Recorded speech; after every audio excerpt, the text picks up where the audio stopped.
Hello everyone, I'm Dr. Rakesh Pinninti, medical oncologist from Basavdarkam Independent Cancer Hospital in Hyderabad. Thank you organizers for this opportunity. So I'm tasked with the discussion of two interesting abstracts. The first abstracts read sugar sweetened soda consumption and total and breast cancer mortality, data from the Western New York exposures and breast cancer WB study group. So this is from lead author, Professor Nadia Koirati from Buffalo University.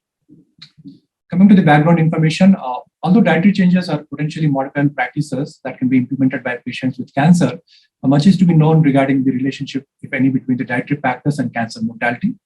One important potential dietary component is sugar sweetened beverages, which can be acting as a proxy for total sugar intake in the diet. There is considerable evidence of association of range of health problems with excessive intake of sugar sweetened beverages or high sugar diets. These include cardiometabolic diseases, cardiovascular diseases, weight gain, type 2 diabetes mellitus. In addition, there is mixed evidence with the association of cancer, including for breast cancer. Prior to this project, the nurses' health study is the only study that reports on sugar-sweetened beverage and cancer mortality.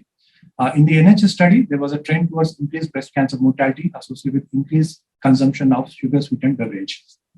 Investigators in this project tried to report the association between reported sugar-sweetened soda, which is basically the most heavily consumed SSP type in all age groups, with total and breast cancer mortality in a population-based study of women diagnosed with breast cancer in Western New York. Coming to the study design, this is a population-based study case-controlled study in Erie and Niagara counties conducted between 1996 and 2001. They have identified breast cancer patients aged between 35 to 79 years of age at the time of interview, diagnosed with breast cancer, identified by nurse case finders in all major hospitals in the study region. And these patients were followed up for a median of 19 years, and vital status was ascertained with National Death Index. Frequency of sugar, sweet, and soda consumption was determined by a dietary recall using a food frequency questionnaire. Prox proportional hazards, adjusting for relevant variables, were used to estimate hazard ratios and 95% confidence intervals. Nearly 1,000 odd patients were diagnosed with breast cancer and included in the study. 54.7% had died at the end of follow-up.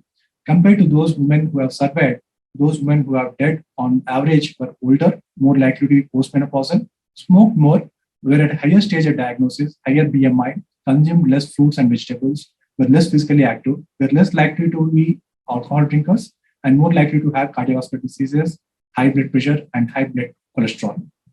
Coming to the association of interest, compared with never or rarely using sugar-sweetened soda drinkers, consumption of at least 5 or more drinks per week was associated with increased risk of both total, with a hazard risk of 1.62, and breast cancer-specific mortality with a hazard risk of 1.85, which was again statistically significant.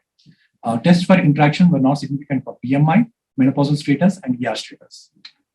So in the analysis stratified by ER status, women with ER-positive breast cancer were consuming increased frequency of sugar-sweetened soda consumption had both total and breast cancer mortality higher, whereas women with ER-negative diseases have no such associations. Again, in BMI stratified analysis, women with higher BMI than the median, again associated with higher sugar-sweetened soda intake, was associated with increased risk of both total and breast cancer mortality, and such associations were not seen with patients with BMI which is below the median. Again, in analysis stratified by menopausal status, associations were stronger among the premenopausal than with postmenopausal women. These are the author's conclusions.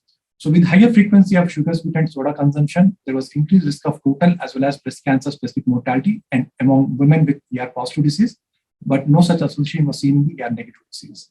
Again, was higher in patients with BMI above the median, but not below the median, and for the premenopausal women.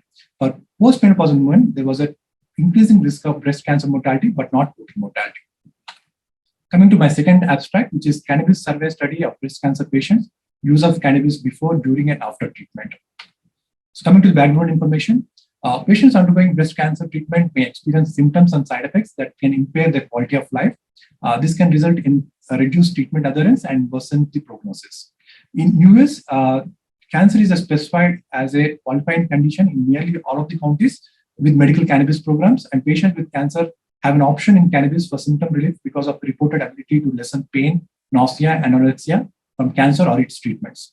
However, shared decision-making between the clinicians and patients on cannabis use is grossly lacking, and investigators have done an anonymous web reporting survey that reported the patterns of cannabis use among the participants with self-reported diagnosis of breast cancer, who were also members of online health communities, basically breastcancer.org and healthline.com.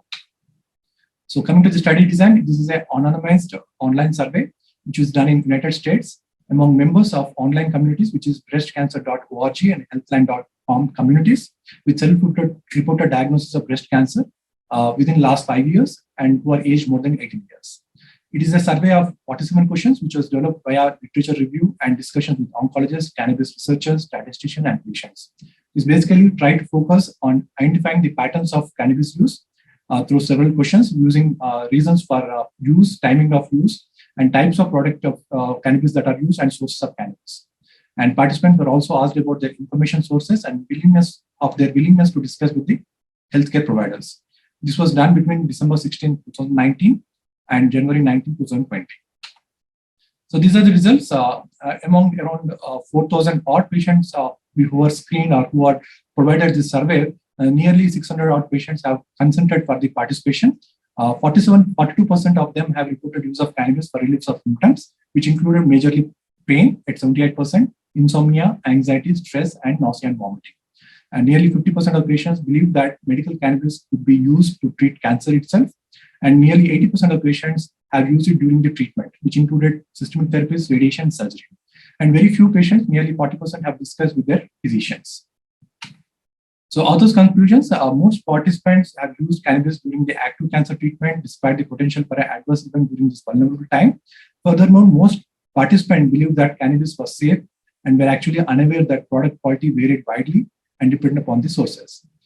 This table shows the source of information. Unfortunately, only about 10% of patients have taken the information for the cannabis use from qualified physicians or nurse care providers. Thank you very much.